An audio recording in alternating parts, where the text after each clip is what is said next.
अरे क्या बात है भाई, परेशान कर रखा है आप लोगों ने। पब्लिक से मिलने का समय 3 बजे का होता है और आप लोग सुबह सुबह चले आते हैं। देखते नहीं मैं कितना बिजी हूँ, और ये ऊपर से पुराने बड़े बाबू इतना काम छोड़ गए मेरे मथे। क्या रहा है तो बताइए क्या काम है? जी मैं उमेश चंद्र अवस्थी हूँ, अवस्थी साहब का बेटा। ओहो ऐसी वेलकम वेलकम, आइए आइए। माफ कीजिए, आपसे मिलकर बड़ी खुशी हुई, पर हाँ आपके पिताजी की डेथ का अफसोस है मुझे। और देखिए जो इस संसार में आया उसे जाना तो है ही, और एक दिन हम भी चले जाएंगे अपना अंडर ग्रेजुएटी यही छोड़कर। अवस्थी जी के कागजात तैयार हो रहे हैं, बाहर तिवारी जी बैठते हैं, आप उनसे मिल लीजिएगा मेरा नाम लेके, राम नारायण बग्गा। 1 मिनट में पोजीशन क्लियर कर देंगे। जी मैं बाबूजी की 13वीं के सिलसिले में आया था। 13वीं? सॉरी सर, इस मामले में ऑफिस की कोई रिस्पॉन्सिबिलिटी नहीं होगी, वो तो आपको कॉस्ट पे करानी पड़ेगी। जी वो मैं करूंगा, अपनी ही कॉस्ट पे करूंगा। मैं तो सिर्फ आपको इनवाइट करने आया था। इनवाइट कर रहे हैं? जरूर जरूर। कब सेलिब्रेट कर रहे हैं आप 13वीं? जी सेलिब्रेट नहीं कर रहे, परसों 13 दिन पूरे हो रहे हैं ना, तो परसों की है 13वीं। क्या समय क्या रखा आपने 13वीं का? परसों सुबह 11 बजे। 11 बजे? ये तो ऑफिस टाइम हो गए। क्या कोई बात नहीं, अवस्थी जी हमारे पुराने कलीग थे, मैं आने की पूरी कोशिश करूंगा, बल्कि कमिश्नर साहब को इनवाइट कर लूंगा। अगर वो मान गए फिर तो कोई प्रॉब्लम ही नहीं होगी। ऑफिशियल विजिट की ऑफिशियल विजिट हो जाएगी और बहन का भी इंतजाम हो जाएगा। चलिए ठीक। जी बग्गा साहब एक और बात कर ली थी आपसे। जी जो पूछे हो जल्दी कीजिए, डोंट माइंड। मगर आपके बाबूजी बहुत काम छोड़ गए मेरे मथे, जल्दी पूछिए। जी मेरे बाबूजी इंसान कैसे थे? कैसे इंसान थे भाई? मेरे ख्याल में बहुत ही ग्रेट इंसान थे। जी किस मामले में? हाँ जी ये तो नहीं पता उमेश जी, पर हर आदमी के बारे में यही कहा जाता है। बल्कि कहा तो ये भी जाता है कि पन्ना के मरने के बाद उसकी खाली की हुई जगह कोई भर नहीं सकता। असलियत तो ये है कि आपके पिताजी जो कुर्सी खाली छोड़ गए उस पर मैं बैठा हुआ हूँ। अब डोंट माइंड, ये तो दुनियादारी है। Yes sir, okay sir, thank you. अरे हाँ, जाते जाते तिवारी जी से मिल लीजिएगा मेरा नाम लेके, राम नारायण बग्गा। जी तिवारी साहब कहाँ बैठते हैं? नमस्कार तिवारी जी। नमस्कार जी मुझे बग्गा साहब ने भेजा आपके पास। बग्गा? आजकल कुछ ज्यादा ही लोगों को भेजा है लगल बग्गा। नया नया मुर्गा कुछ ज्यादा ही पान देता है ना। कहिए क्या बात है? जी मैं उमेश चंद्र अवस्थी हूँ, पुराने हेड क्लर्क साहब का बेटा। छी छी छी छी, अजय कॉल करता जूता मारू अजी अपने मुंह पर। यदि पहचाना कैसे नहीं मैंने? अभी तो मिला था 10-12 साल पहले आपके बच्चे के मुंडन पर। कहिए क्या हाल है? माशाल्लाह आप तो अच्छे खासे हट्टे कट्टे हो गए। हमारी तो हालत बड़ी बुरी है, ठंडी सर्दी खांसी जुकाम पता नहीं। अरे बैठे बैठे खड़े क्यों बैठे? बताइए क्या लेगा? कोई ठंडा गरम कुनकुना? जी जी जी कुछ नहीं, मैं बाबूजी की 13वीं के सिलसिले में आया था। अरे जरूरत ही नहीं थी आने की, मैं तो खुद ही पहुंच जाता और वही विदाउट फेल। ये देखिए मैंने सारा इंतजाम कर रखा है, निशान लगा रखा है मैंने 11 तारीख को। जी हाँ काफी बड़ा है। बड़े बाबू थे ना, इससे बड़ा बनाया। आगे 19 तारीख पे एक छोटा निशान भी है, हमारे चौकीदार राम की बर्थडे है उस दिन। जी आपने 16 तारीख पे एक क्रॉस भी लगाया है। इस दिन एक शादी है, लेकिन मैं नहीं जाऊंगा, हमारा लड़की वालों से झगड़ा चल रहा है। मैंने कहा सारा अरेंजमेंट A1 टेंट हाउस वाले ने कराओ, लेकिन उन्होंने कहीं और से करा लिया। बेवकूफ एक नंबर के, और देखना लुट जाएंगे। वैसे आप कहाँ से करा रहे भैया जी? जी हम तो कहीं से नहीं करवा रहे तिवारी जी, छोटा सा आयोजन है, घर में ही हो जाएगा। जी कोई बात नहीं, फिर कभी जरूरत पड़े तो बताइएगा। ये A1 टेंट हाउस मेरे भांजे का, ये कार्ड रख लीजिए, कभी भी जरूरत पड़े निसंकोच मेरे पास आ जाइएगा। अब बताइए क्या लेंगे? वैसे यहाँ के ज्यादातर ठेके A1 टेंट हाउस को ही जाते हैं। बताइए क्या लेंगे आप? ठंडा गरम? जी परसों 11 बजे की है। 11 बजे की क्या? जी 13वीं। अच्छा, आप तो 13वीं के लिए आए थे, घर पर ही कर रहे सारा आयोजन और पंडाल वंडाल भी लगा रहे। खैर मैं तो फिर भी आऊंगा, कोई विदाउट फेल, ये तो मेरा मानवीय कर्तव्य है। और जहाँ तक विभागीय कर्तव्य की बात है, मैंने उनकी डेथ की फाइल खोल रखी है।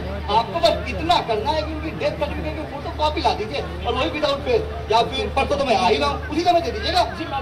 अजी चुपके से दे दीजिएगा, ये दुनियादारी के काम तो चलते रहते हैं। अब बताइए क्या लेंगे आप? कोई ठंडा गरम कुनकुना? जी कुछ नहीं तिवारी जी। कुछ मिठाई नमकीन चटपटा कुछ तो लीजिए। नहीं तिवारी जी बिल्कुल भी मन नहीं कर रहा। अच्छा कहाँ मन होता होगा आपका इन सब चीजों का? बुझा रहता होगा मन, जैसा यहाँ होता है। ऊपर से देखो तो सब नॉर्मल है, मगर अंदर से सब कुछ बदल गया। बड़ी आदत हो गई थी हमें अवस्थी साहब की। इतनी फाइलें होती थी उनकी टेबल पर कि पता ही नहीं चलता था कहाँ वो शुरू कहाँ फाइलें खत्म। चुपचाप घर से दफ्तर और दफ्तर से घर, वही कोने में ही बैठते थे। वो जो बग्गा है ना, बग्गा यहाँ बैठता था जहाँ बैठा हूँ, और मैं वहाँ। और वो जो सीट खाली दिख रही है ना आपको, वो हमारे खरे बाबू की है। बड़ा मस्त मौला इंसान है। आए नहीं आए, पहले यूनियन में हुआ करते थे, और रॉब अब भी है, और तो और पीते पिलाते भी हैं। जी मेरे बाबूजी से आपके संबंध कैसे थे? संबंध आपके बाबूजी से? अजी बड़े अच्छे थे जी, वो भी ब्राह्मण मैं भी ब्राह्मण, तो संबंध तो अच्छे होंगे। और रही बात, वो इन सब बातों ज्यादा मानते नहीं थे, और तो और आखिर में कुछ सटिया भी गए थे वो।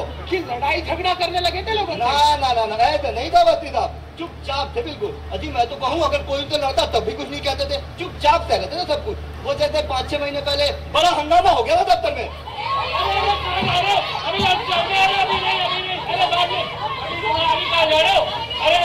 अरे भाई लो भैया, आ गई मुसीबत। पब्लिक से मिलने के दिन, मारे झोपड़पट्टी वालों के दिन। सुबह सुबह आग मर गई साली। अब भैया किसी जगह वरना चिपक जाएंगी औरतें। अरे लो मक्का जी आ गए आके। लो तुम्हारे इनको अपनी चहेतियों को।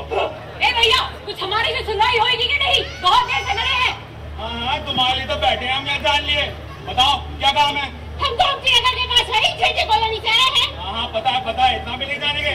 हमने तो पक्की करवाई थी तुम्हारी झोपड़पट्टी, भूल गई? हाँ तुमने करवाई थी, वो तो इलेक्शन आ गया तो ही हो गई पक्की। अरे वही तो हमारे ही हाथों से थी।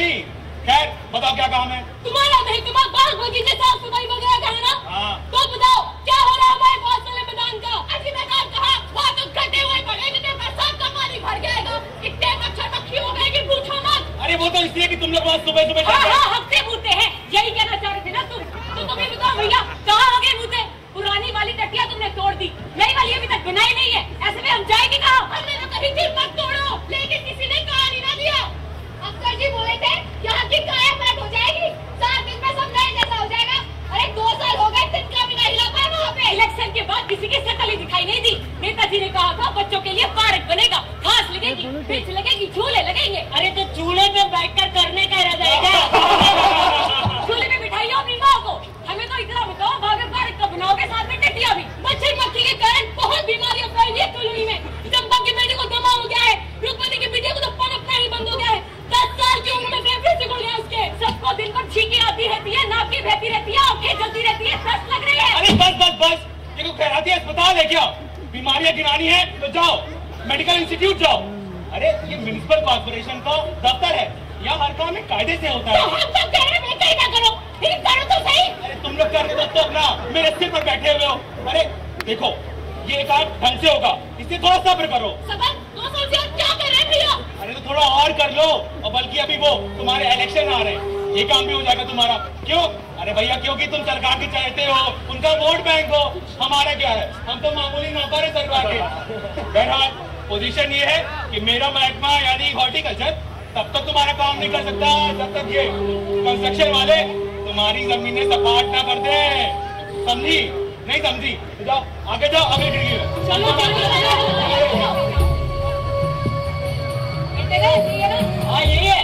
देखो मास्टर प्लान के हिसाब से तो हमें 3 साल पहले ही जमीन सपाट करके हॉर्टिकल्चर वालों को दे देनी चाहिए थी, लेकिन मेंटेनेंस वाले ने अभी तक हमें बुलडोजर और मशीनें की सप्लाई नहीं की।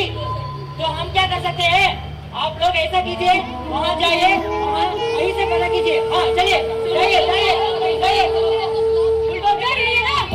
हाँ यही मेंटेनेंस है। हमारा पोजीशन ये है कि सारी की सारी मशीनें बुलडोजर फैक्ट्री में पड़ी है मरम्मत के लिए। और देखो इलेक्ट्रॉनिक में कुछ 20% मशीनें थी जो कि वर्किंग ऑर्डर में थी, और वो भी VIP एनएस को लगे है। बाकी के लिए कहाँ जाए और किससे कहें? फाइनेंस वाले पैसा नहीं देते और इंजीनियर स्ट्राइक पर है। तुम लोग ऐसा करो 2-3 महीने बाद हाँ 2-3 महीने बाद ही है ना। वैसे मेरी मानो तो अपनी शिकायत सैनिटरी डिपार्टमेंट में दर्ज करा। उन्हीं का काम ये साफ सफाई, मक्खी मच्छर, कूड़े करकट और गटर की सफाई कराना। वैसे उसके इंचार्ज खरे बाबू आज आए नहीं है लगता है। अरे आते भी है कभी वो। अरे भाई इन्हें बता दो, खरे से मिल रहा है तो दारू के ठेके पे चली है, सारी खरी खोटी समझ में आ जाएगी। अरे शर्म नहीं आ रही मस्ती करेंगे? साफ-साफ बताओ, जमीन सपाट हो जाए, साफ सफाई हो जाए तो आप पार्क बनेगा कि नहीं? अरे यार ऐसा करो, इनको लॉ सेक्शन में भेज दो। हाँ भाई की शर्मा आपके पास। हाँ देखो हमारे पास इतनी फुर्सत नहीं होती है कि पूरा कुछ तुम्हें समझाए, और वैसे भी तुम्हें समझ में नहीं आएगा। ये ऑर्डर का मतलब भी जानती हो तुम? हाँ जानते हैं, अचानक से हम दिखाए थे। तो बस सुना है उस पार्क वाली जमीन पर एक ट्रस्ट चलाने वाला है मंदिर बनाने के लिए। ऐसा हो गया तुम्हारा भला ही भला, सबको शांति मिलेगी, कल्याण हो जाएगा। लेकिन भैया वो मंदिर कैसे बन सकता है? वो जगह तो पार्क और टटियों के लिए है। तो क्या हुआ, हवन करवा के पूजा पाठ करके शुद्ध हो जाएगी। लेकिन अब मंदिर बनेगा तो भीड़ भड़का होगा, शोर बढ़ेगा, फिर हम कहाँ जाएंगे? अरे मुझे क्या पता कहाँ